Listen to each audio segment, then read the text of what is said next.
It is Monday, fresh out the shower. Of course, I haven't shaved. If you follow the channel, you know I do that on Tuesdays. And it's time to get this reflection walk on so I can explain to you guys why I am doing Tuesday content on Monday. But before we get this reflection walk, you see what's going on right here? You see how she is ready to get the hell up out that backyard, even though she's been inside the house all morning? Hey, let's harness her up and get to it.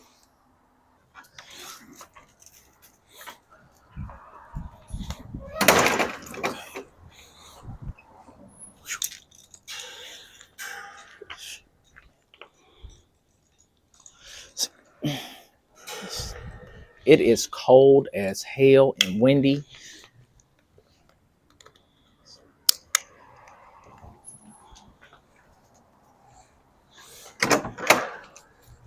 Whew.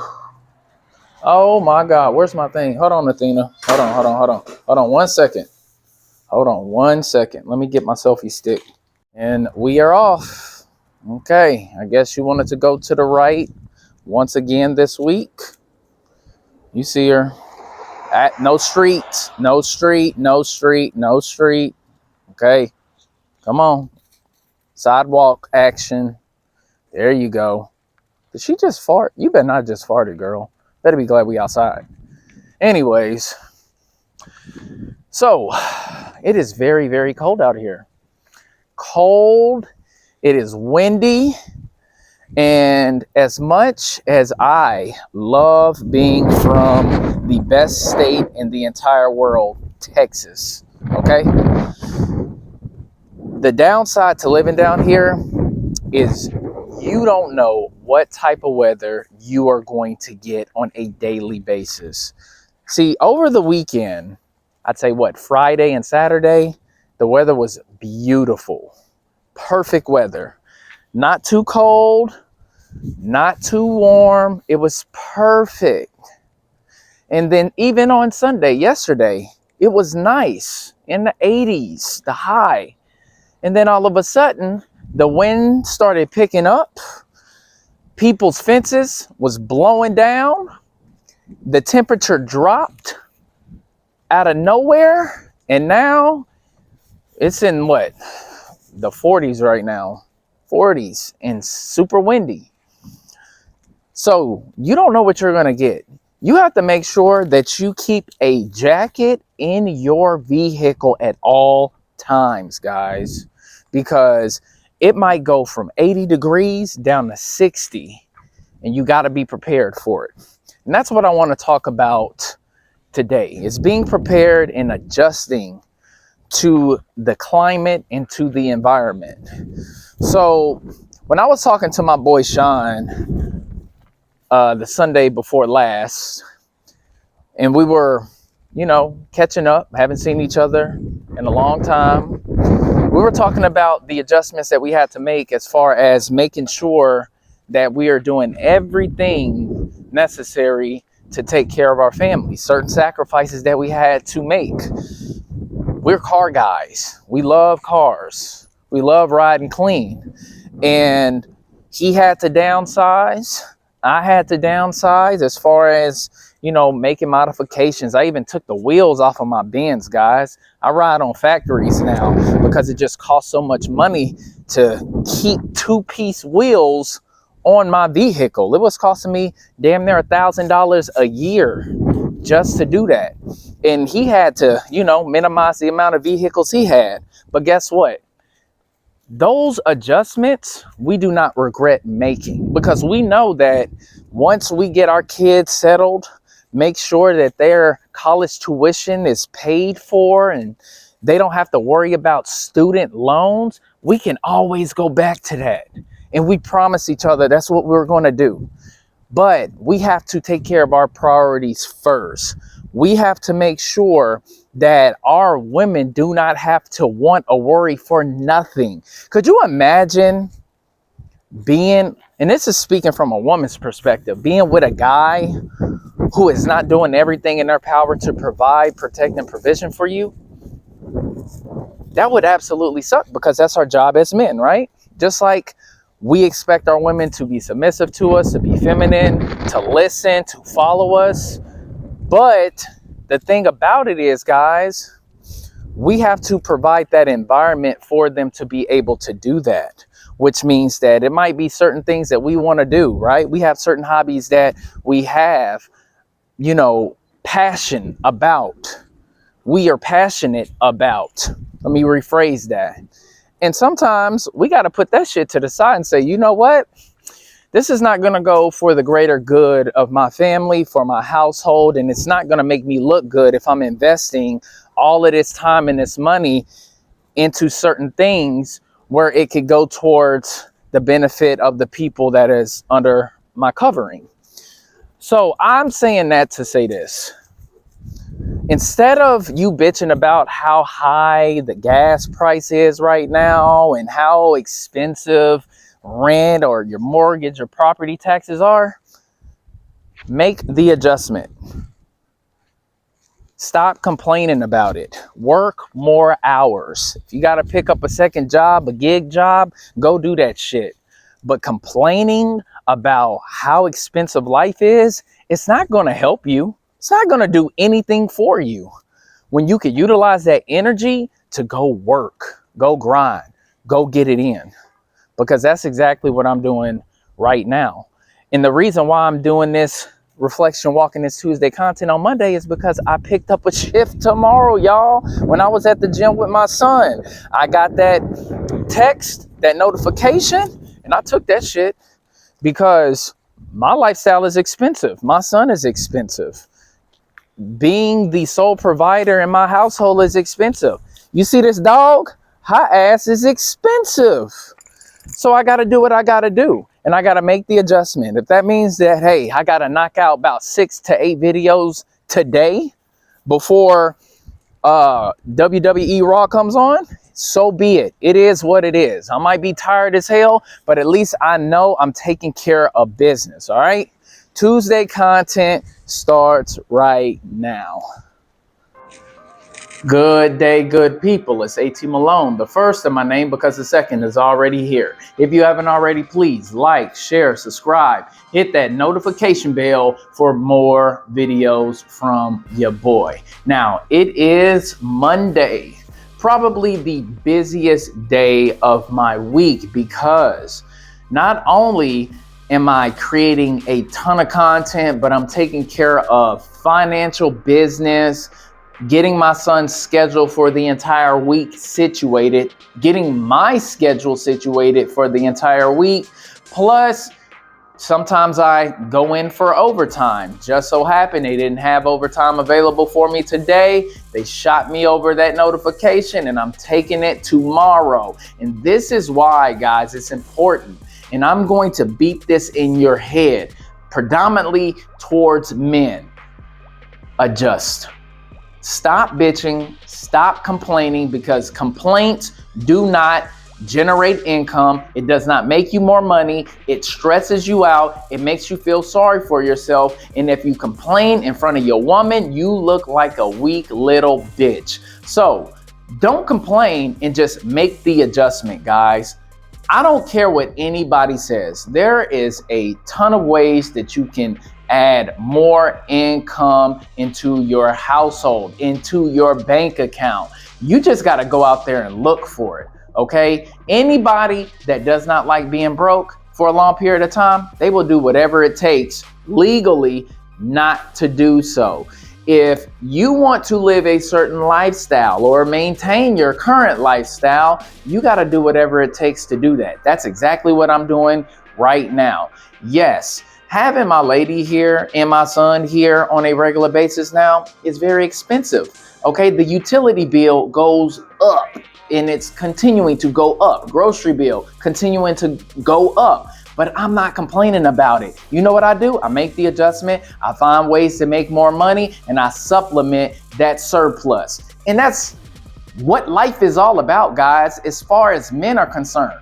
We are supposed to always make sure that we provide for not only ourselves, but our household. That is our primary agency. I know that a lot of guys are looking for that one woman that just loves them for them. But guess what? that is elementary, middle school, high school shit. Okay? When you become an adult, you got to bring some shit to the table. You have to prove that you are a man, which means you have to add value to society, add value to yourself, and you have to show that, hey, if I date you, meaning women, that I have the capabilities of being able to make sure that once we build a life together, I am willing to do whatever it takes to maintain that. Okay, stop living in a fairy tale world, guys. You're not a woman. Okay, women can do that. Women can bitch, they can complain, they can cry online, on social media, and there'll be people that feel sorry for them. But that don't work with us. Okay, men have to always be a sign of strength. We have to show masculinity. We cannot be online complaining about how hard life is, because that is a normal thing. We all know that life is hard for a man. So stop complaining, stop bitching, make the adjustment, find a way to make some more money, and just get to it. All right. Well, that is my freestyle thoughts for the week. And now we are moving on to Tuesday content, even though it's Monday. And you know, we are on The Richest Man Who Ever Lived, King Solomon's Secret to Success, Wealth, and Happiness. And we are still on chapter 11. And this is part 3, titled Overcoming the Most Destructive Force in Relationships. Now, last week we talked about the power of anger, the root cause of anger, and the consequences of anger. And now we are moving on to eliminating unresolved anger. Gary Smalley says we all carry an anger cup in our hearts containing our stored up reserve of liquid anger. Some have their cup full to the brim. It could be a lifetime of anger or just a day's worth. All it takes is the tiniest drop, and it will cause the anger to overflow and spill onto whoever created the irritation. It may be expressed with a temper tantrum, emotional withdrawal, backbiting, or a physical attack. Or it could be bottled up inside, poisoning the recipient with bitter, cynical, hateful, or depressed thoughts and feelings. See, this is why self-awareness is so important, guys. You should know that if you hang out with a certain group of people with a certain personality, it might not be good for you. Or being in an environment that is not conducive to your life, your mental, physical health, it just might not be good at all. If you know that certain things can just trigger you to go completely ballistic, it is smart for you not to even put yourself in that situation.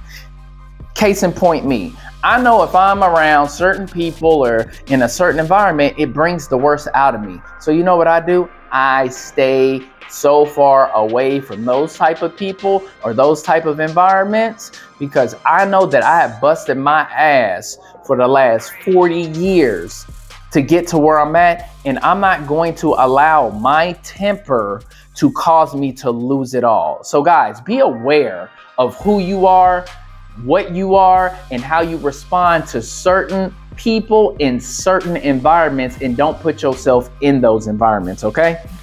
Also, when it comes to dating and relationships too, once you are in tune on who you are, you don't want to be dating certain type of women, okay? Like me, I have dated the most masculine, feminist type of women over the years. And I finally came to the realization that that ain't good for me. I'm a hyper masculine guy. I need to be with a extremely feminine woman. That's why me and my lady are so compatible together, because she ain't masculine at all. She don't have a masculine bone in her body. She lets me be the man, which I am, and I allow her to be the woman, which she is. It's no back and forth fighting on who's the leader of the relationship. So guys, be in tune with that too. If you're a hyper masculine man, don't date these super independent, feminist, mindset women, because all y'all gonna do is fight and have a dick measuring contest, which you shouldn't have, because she ain't got no dick. She got a vagina. So stay away from those women if you are a hyper masculine man. All right.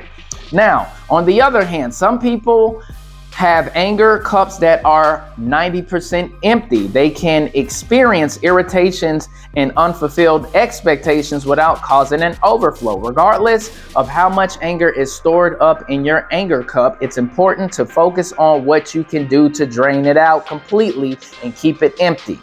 Now, we're moving on to Gary Smalley's steps to removing anger. One is define the offense in writing. When we are offended, it's often because somebody has either reduced our potential for gain or increased our potential for loss. Write down specifically what the person did and what it took away from you and how it affected you. Writing this down will give you a realistic perspective. Now, I always suggest that everybody keep a journal. Okay, it's not a diary. That's for women, guys, but keep a journal. Document your life, because you never know. You might have to revert back to your thoughts and your feelings towards something that happened to you many years ago and how you adjusted and adapted to it. And you could also spread awareness to the people around you that might be going through the similar things that you went through when you were younger. So guys, get a journal, document it, put a date on that shit, and release whatever you need to, okay? 2, allow yourself to grieve the loss. Sometimes a terrible loss has been inflicted when we don't allow ourselves the time to grieve the loss. The unresolved hurt can create a reservoir of anger in us. So I would say this, guys. Even when you are, dating somebody new, make sure that you are completely healed from that last relationship. Do not trauma bond with people, because we know that that is a common thing. I've even done it. I've been there, and it did not end well at all, because you're carrying this resentment and it flows into your new relationship. So guys, make sure that you are completely healed. You're over that last situation so you can come into your new situation refreshed with an open mind, and you're not carrying over that past hurt and that resentment, because certain things could come up again, and then you're going to end up having flashbacks to what happened in your last relationship, and then you lash out, and then it just blows all up. So make sure both parties are healed. The women need to be healed too. Get over your ex guy, right? Don't make the new guy, don't punish him for the things that the old guy did. And guys, whatever things that we went through with our last situation with our lady, our ex-lady, don't carry that same person. Be the better version of that guy, okay? 3, try to gain a better understanding of the offender. Find out why the offending person said or did the things that they did to hurt you. It could be they're projecting, being immature, or they don't even know that they hurt you. Once you find out the reasoning, the pain is not nearly as great. Now, this also goes back to who you're dealing with from the start, guys. If you know that somebody is very sarcastic, condescending, you can't be surprised if they put that type of personality onto you, because you are choosing to deal with that person.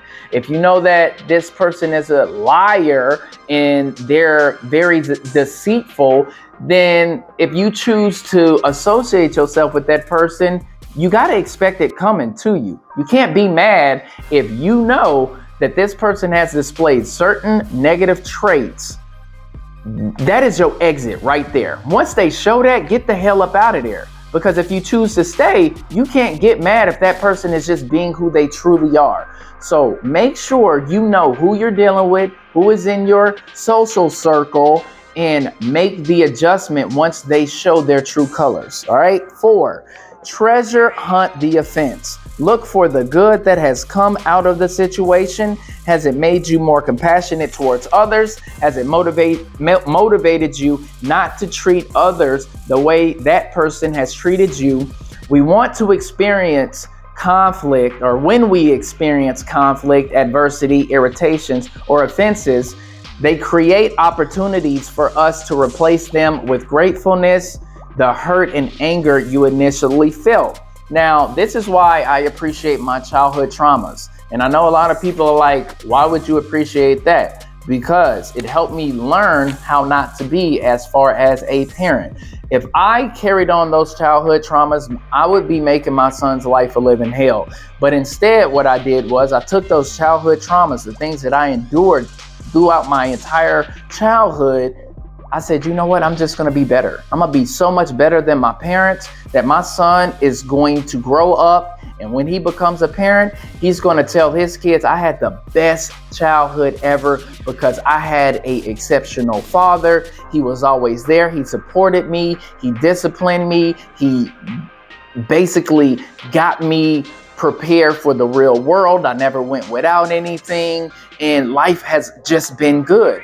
That's what I did with my childhood trauma. I turned a negative into a positive. So, guys, make sure you look at it from that perspective. You might be going through some things right now that you might be looking at it like it's a negative thing. But when it's all said and done, and when you get through that storm that you're going through right now, you're going to take a step back and say, damn, I weathered this thing when most people couldn't. And now I can use this experience to benefit myself in the future and help others. All right. 5, write a letter, but don't mail it. Why? Because your anger, resentment, and bitterness will be released through your pen or keyboard. The release in writing the letter, the release is in writing the letter. Be honest. Don't hold back. The purpose is to get everything out, and self-editing will only defeat the purpose. Now, I've done this a lot, and it has helped me big time because I am the king of cutting people off. When I don't want to deal with you no more, that's it.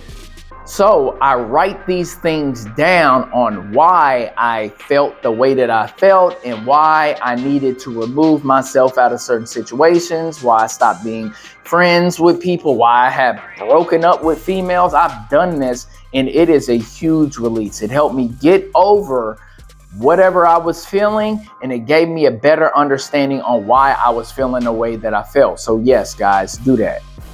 6, release the other person from the hurt they have inflicted and from the future expectations. Now, Solomon tells us that overlooking a transgression is to a person's glory. The Hebrew word for overlook means to set aside and go beyond.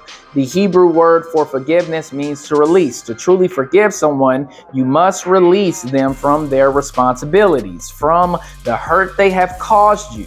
Forgiveness is a choice, not a feeling. Solomon says when you make that choice, you will receive glory. By releasing the other person and releasing any future expectations you have for them, you will be released from your anger or bitterness. Now, here's my thing. When people wrong you and you let them know exactly who you are as a person and how you operate, and they choose to go against what your boundaries are, don't deal with them ever again, guys. Just leave them alone, cut them off, move on with your life. Because all of this forgiveness stuff, and you guys know how I feel about forgiveness, it just isn't real. It's a waste of time. Everybody harbors over pain. You can tell somebody that you forgive them, but in reality, you just don't. You really don't. I don't care what nobody says. You keep that shit buried deep down inside of you. You do your best to overlook things, but we're human beings. Once we experience certain traumas, certain hurts, certain pains, you never forget it. You never get over it, okay? And I'm speaking from experience and from other people's experience as well, okay? Now, reach out. When there is no physical danger or potential for harm, reaching out to the offender with kindness and understanding can be a tremendous benefit or to both of you. Now, guys, that is like playing Russian roulette, because you could reach out to that person and that person might not give a shit. So you telling them how they made you feel or what action they did to you, how that made you feel, how that hurt you, that might blow up in your face, because that person might not give a shit. They might project and make it seem like, well, you're the reason why I did this. And my thing is, like I said before, just cut them off. Don't deal with them no more. If you know that this person is not going to be receptive to listening to what you have to say and say, look, yeah, you're right. I did you wrong. I really offended you. I didn't think about that. Then it's a waste of time doing it, because all it's going to do is build up even more resentment, more pain. So why would you even take that risk? I suggest you don't do it. If you know that that person really loves and they care about you, then yeah, you could reach out to them and say, listen, this is how you made me feel. But that person genuinely has to have your best interest. But if you look at it, if that person really had your best interest, they wouldn't have did anything to offend you in the first place, right? So I'm just saying, look, if you have set your boundaries with people, they know what boundaries they should never cross, and they chose to cross that, cut them off. It's not worth your energy. It's not worth your time. It's not worth your effort when you could be doing something else more productive with your life, all right? That's just my opinion. You know, I have a radical mind. I don't think the same way as other people. I'm not forgiving like most people say that they are. I'm just being real, guys. But that's all I got for this Tuesday content. Hope you guys enjoyed it, because this is not the only video I have to do today. I got to knock out like 5 or 6 more videos. That's including the WWE content that I'm doing on Monday Night Raw tonight. But hope you guys enjoyed it. Don't forget, like the video, subscribe to the channel, and I will see y'all later. Peace. Feel like they trying to box me in, so I keep a small circle around me, so fuck friends. I kept it real out the gate, these other cats pretend. Reigning supreme is something that will never end.